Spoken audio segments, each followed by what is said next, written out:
You're listening to Variations on a Theme with Eleanor Talbot. I'm here with you every Friday from 10 a.m. to 12 noon on Frome FM. Now let's go on a journey of discovery.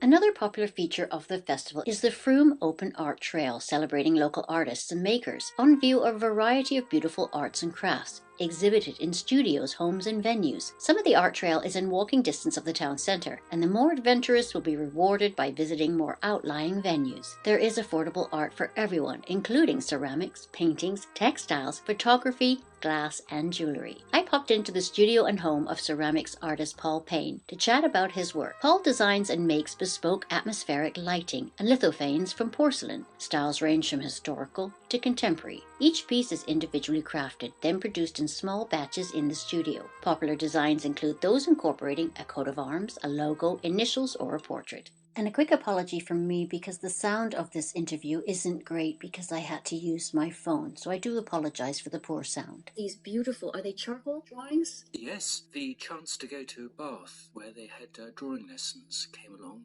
and it was the light and dark contrast. And charcoal is ideal for getting contrast, because it's light and dark, which you try and reproduce in the porcelain. All of these sketches, for the listener who can't actually see them, they are beautifully rendered charcoal sketches on a sort of slightly rough paper. Wallpaper lining. Oh my goodness, how clever! They're all portraits, beautifully rendered portraits. And so these are all things that you did in art class.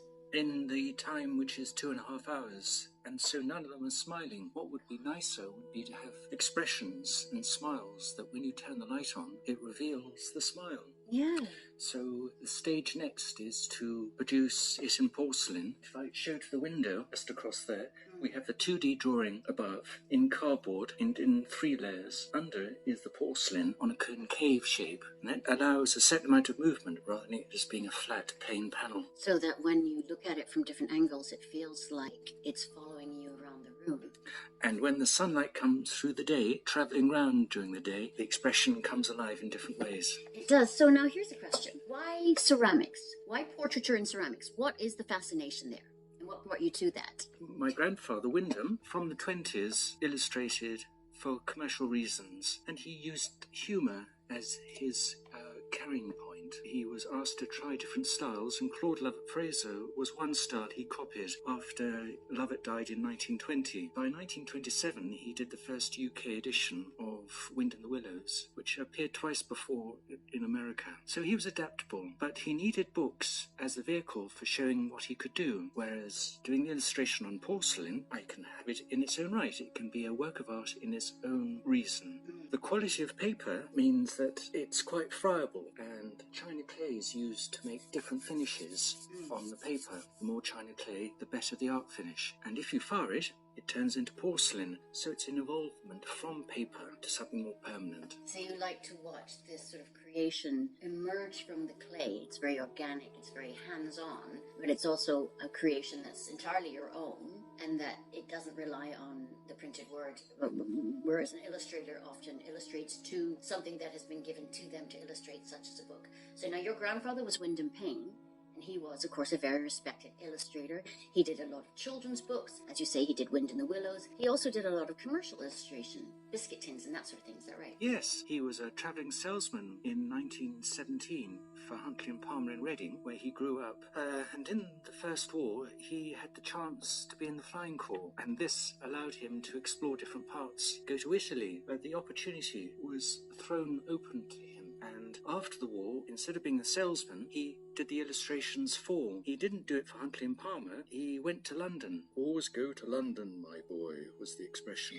And he had the opportunity with a chap called Cyril Beaumont, who was a bookseller and ballet entrepreneur in Charing Cross. The particular first book he used was called Mysterious Toy Shop, where the ballerina and the other toys would come alive at night. So this allowed grandfather's imagination to go slightly on the wonky side, and a book appeared last year by ACC Art Book, which had a collector called Kate Collier, and she started collecting Wyndham in 1974 because it was that very quality of slight anxiety in his illustrations.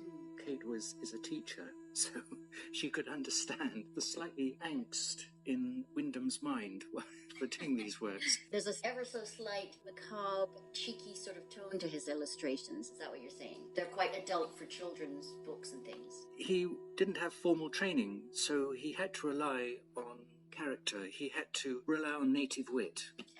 So now, speaking of training, have you had any training in the arts? Yes. I had 5 terms at Farnham, but I was asked to leave because I didn't fit the course. You're a rebel.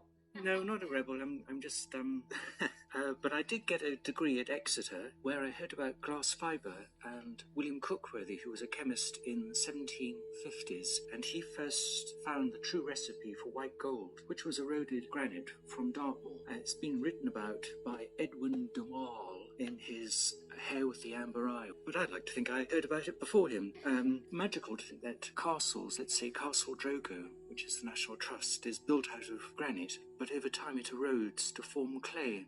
And the Eden Project is in a former China clay pit. So there's that sort of oddity about something as hard as granite can become something as translucent. But it's the quartz, it's the little white flecks you see in granite, which is the thing that makes porcelain translucent, so unique to any other clay. And it's the silica, and it's the same silica as you have in window glass. So if you combine glass fibre, which has the silica, with porcelain, you can have a controllable, workable, cold state, which you can then fire to 1260 stoneware and make it hard and permanent, and can withstand heat, so it's ideal for light bulbs. And you do make a lot of porcelain fittings that can fit on light bulbs and work as light shades, etc. So it's at its best when light is shining through it. And it's unfortunately not the done thing. In the ceramic world, objects like a museum are looked at in a display case with a spotlight shining on it, whereas light shining through the work is more effective. There was a Frome person called Margaret O'Rourke, who used to run the George Inn here in 1980, early 80s. She bucked the trend by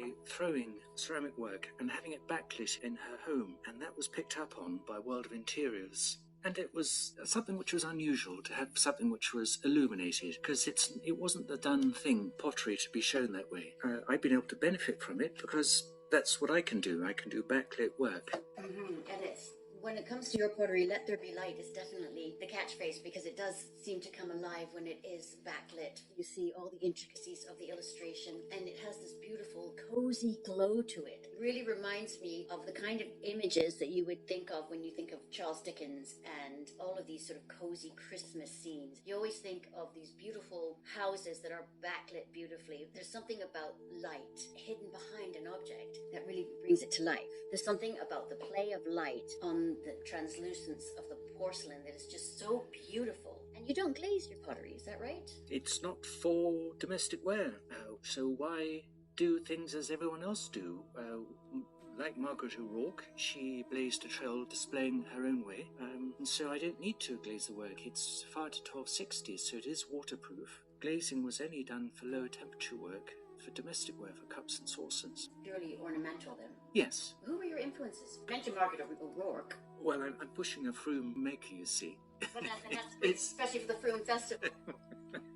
This house is cluttered because it's placing odd things together in different contexts which give rise to new versions. Often when planting a garden, it's the cross-changing of the seeds which will bring new varieties. Like to experiment? Do you like to try new approaches? I don't do it enough, and it's not quick enough. And the experiment I'm having at the moment is glass fibre, having relied on a same budget company for 30 years. Of course, they've stopped producing. It's not the same glass fibre. I can't do as I've done before. But that's how you learn. Maybe something else will come from it, which I can't imagine. But it's a matter of trial and error. That's how many great things are made, are purely by accident. If only we were allowed to make mistakes. Trouble is, we don't, and we all make mistakes, and we get told off for it.